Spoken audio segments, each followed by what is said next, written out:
श्रीराम. सर्व श्रोत्यांना प्रेमपूर्वक नमस्कार. श्रोते हो, आपण स्वामी विद्यानंद यांच्या भावार्थ रामायण संक्षिप्त या ग्रंथाच्या आधारे निर्माण झालेला मला भावलेले भावार्थ रामायण अर्थात आत्मपरायण हा ग्रंथ आपण पाहत आहोत.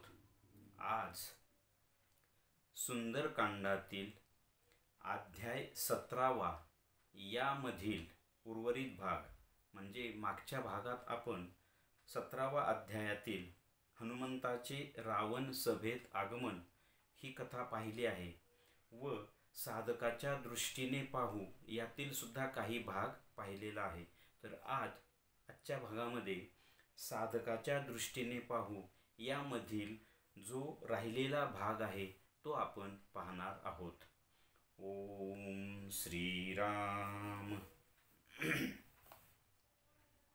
आता या अशुद्ध अहंकाराला म्हणजेच रावणाला व त्याच्या अशुद्ध असलेल्या सर्व मंडळींना ही शुद्धीकरण प्रक्रिया नको असल्यामुळे ते या प्राणाचे अस्तित्वच नाहीसे करण्याचा प्रयत्न करतात. ते गर्विष्ठ मन प्राणास मायावीपणाने विचारते की तुझे अस्तित्व कशात आहे. तेव्हा प्राण म्हणतो की माझे अस्तित्व हे माझ्या तत्वात आहे. प्राणाला हे माहीत आहे की माझे अस्तित्वाला कोणीही नाहीसे करू शकत नाही, कारण मी चिरंजीवी आहे. मग आता ही सर्व अशुद्ध मंडळी प्राणाच्या तत्वावर पंचमहाभूतातील अग्नितत्वाचा प्रयोग करतात, मात्र त्याचा काहीच उपयोग होत नाही, कारण हा प्राणच या विश्वाचे व या पंचमहाभूतांचे अस्तित्व आहे. त्यामुळे अग्नितत्व प्राणाचे काहीही करू शकत नाही.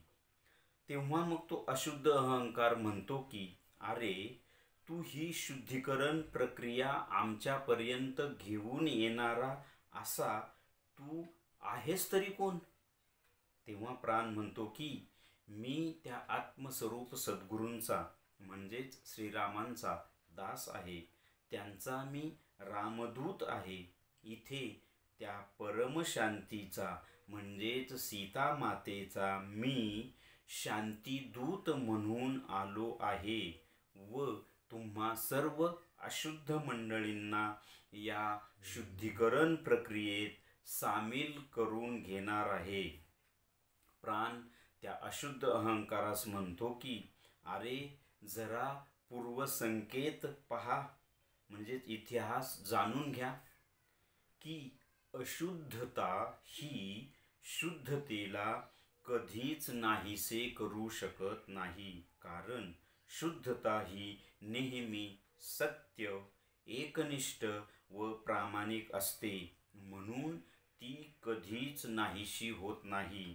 म्हणून जरा ताळ्यावर ये व या शुद्धीकरण प्रक्रियेत सामील हो, अन्यथा तुझेच अस्तित्व नाहीसे होईल. इथे या संदर्भात सांगावेसे वाटते की स्वामी स्वरूपानंद म्हणतात की उघडा नेत्रे पहा चरित्रे, इतिहास ही तो वाचा, संभवला का विनाश कोणा प्रामाणिक जीवांचा. अमृतधारा. मग तिथे त्या अशुद्ध अहंकाराच्या समोर साधकाचा विवेक म्हणजेच विभीषण उपस्थित होतो व त्या अशुद्ध अहंकारास म्हणजे रावणास काही विवेकरूपी बोध सांगतो की अरे, या एकट्या प्राणाने ही शुद्धीकरण प्रक्रिया कार्यान्वित केलेली आहे व तुमच्या अस्तित्वालाच धक्का दिलेला आहे. तर मग ते आत्मस्वरूप सद्गुरू म्हणजेच श्रीराम त्यांच्या दिव्य मनासह म्हणजे लक्ष्मणासह जर या अध्यात्म जीवनरूपी युद्धभूमीवर उपस्थित झाले तर तुम्हा सर्व अशुद्ध मंडळींचे अस्तित्वच नाहीसे होऊन जाईल. तेव्हा माझे ऐका व या शुद्धीकरण प्रक्रियेत सामील व्हा, व आपले शुद्धीकरण करून घ्या.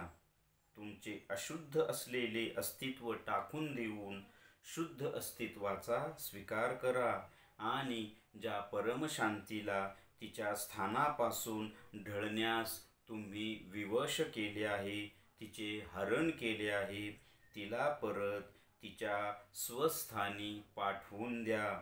यातच शहाणपण आहे. आता आपण या भागाचे थोडक्यात सार पाहू. इथे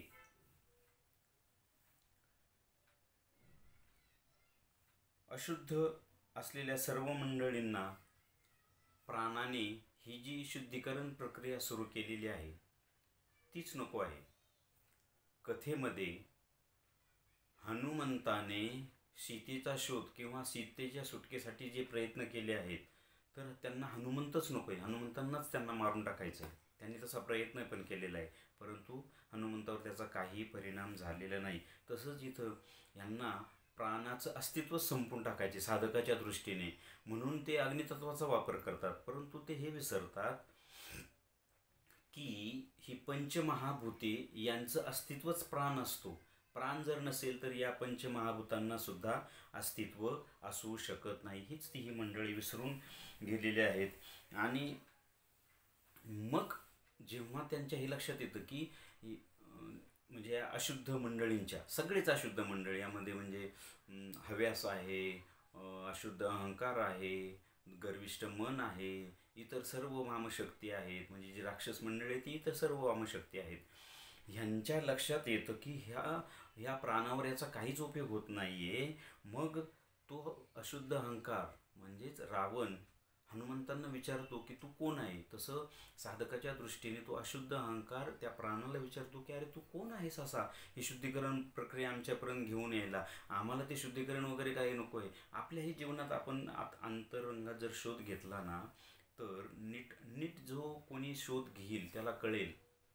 जर तुम्ही शुद्धतेकडे निघालात किंवा तुम्ही अध्यात्माकडे निघालात, तर हे जे अशुद्ध घटक आहेत ना, त्या शुद्ध घटकांना म्हणजे प्राण म्हणा किंवा मन, आता आपण देवाची भक्ती म्हणा, पूजा अर्चा, तीर्थ यात्रा, साधना, भक्ती, गुरु सगळं काही जे करायला कोण निघतं? मन, आणि त्याला सोबत असते प्राणाची.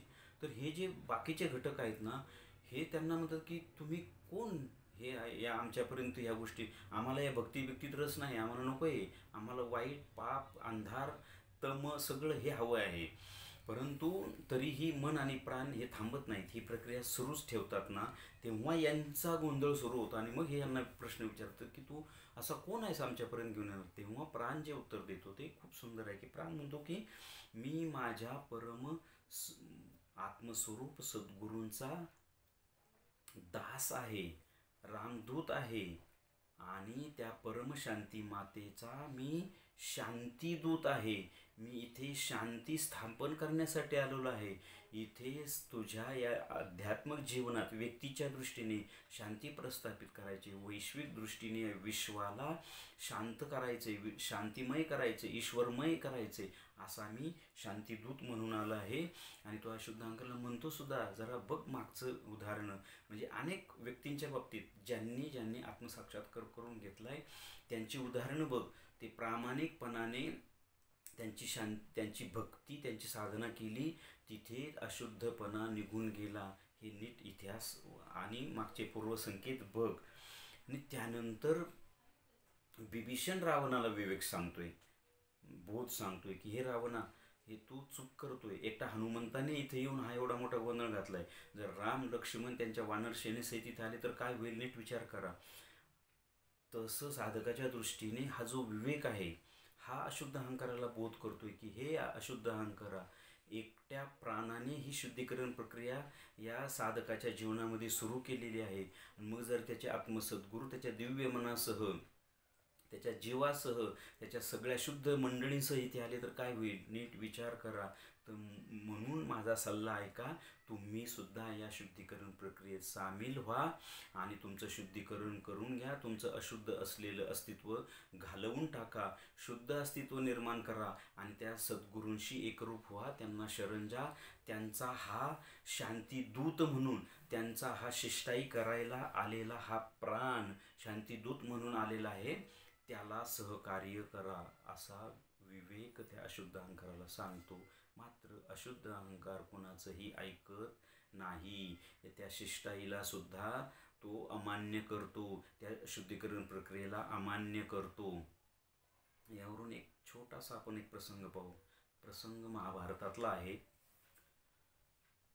आता कौरव आणि पांडवांचं युद्ध येऊन ठेपलेलं आहे. भगवान श्रीकृष्ण एक शेवटचा प्रयोग म्हणून शिष्टाई करायला जातात, शांतीदूत म्हणून. इथे हनुमंत शांतीदूत म्हणून सांगतायत ना, किंवा प्राण शांतीदूत म्हणून सांगतोय ना, तसं भगवान श्रीकृष्ण शिष्टाईच्या निमित्ताने शांती प्रस्थापित करण्यासाठी शेवटचा एक प्रयत्न करतात आणि कौरवांच्या सभेत जातात.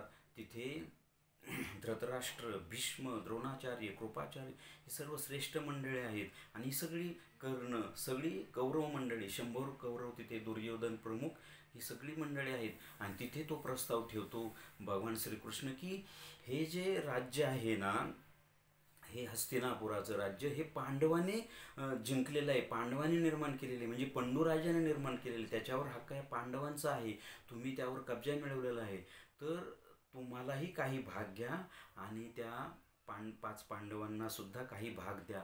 मात्र तिथे अशुद्ध अहंकार म्हणजेच दुर्योधन ते सगळं अमान्य करतो.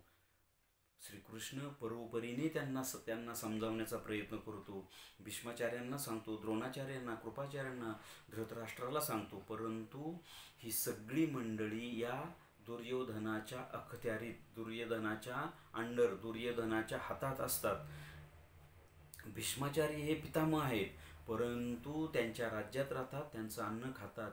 कृपाचार्य, द्रोणाचार्य, विदुर ही सगळी मंडळी त्या दुर्योधनाचं अन्न खातात, त्या राज्यात राहतात ना, म्हणून ते गप्प राहतात. म्हणून अशुद्ध अहंकाराच्या ताब्यातल्या मंडळींच्या पुढे, ह्या मंडळींना अशुद्ध अहंकाराच्या पुढे जाता येत नाही.